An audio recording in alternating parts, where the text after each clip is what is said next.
Alright, welcome back to Martial Geeks. And it's time for the Thing of the Week.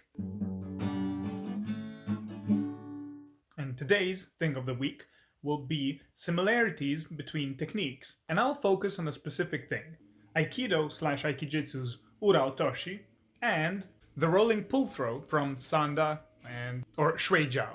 And why I chose this comparison to make is because I find that it might be an interesting topic to discuss how, when we look at Aikido, mainline Aikido particularly, we see that the movements they perform and the techniques they use are never exactly the same as the ones that people who actually spar using Aikido use the same name and claim that it's the same concept. Meaning that mainline Aikido is more about movement inspired by combative techniques, but not actually combative techniques, if that makes sense. For instance, if we look at how traditionally Kaitanage is performed. Hand all the way over his back. Tenkan, extend and drop your weight and take your partner's head as you stand, and extend. And then we take a look at people actually performing that technique in sparring. It looks quite different.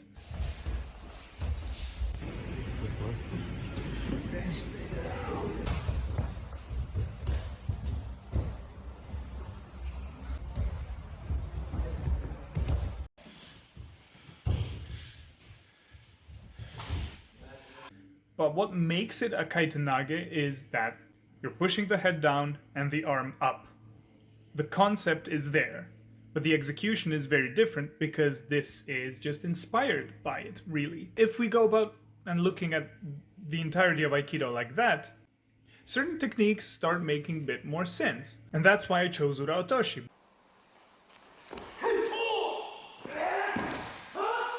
Because, in fact, I have done this technique in multiple of its variants.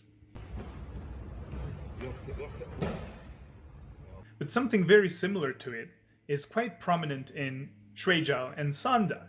And I think it might be where the non-combative Ura Otoshi movement comes from.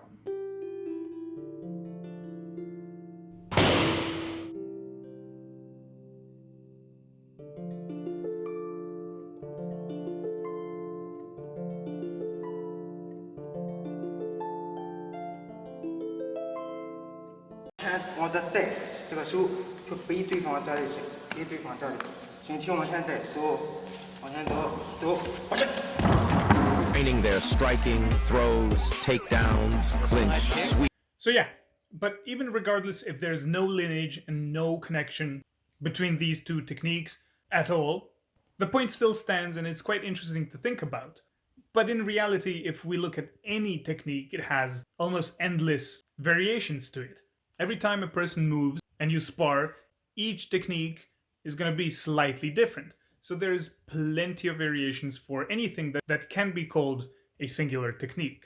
How many single legs are there? And even if we go and be more precise with, like, I don't know, Osotogari or Osoto Otoshi, there's plenty variations within just that technique depending on your opponent. So yeah, fun stuff.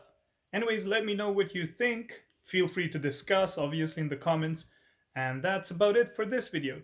Thanks for watching, guys, and take care.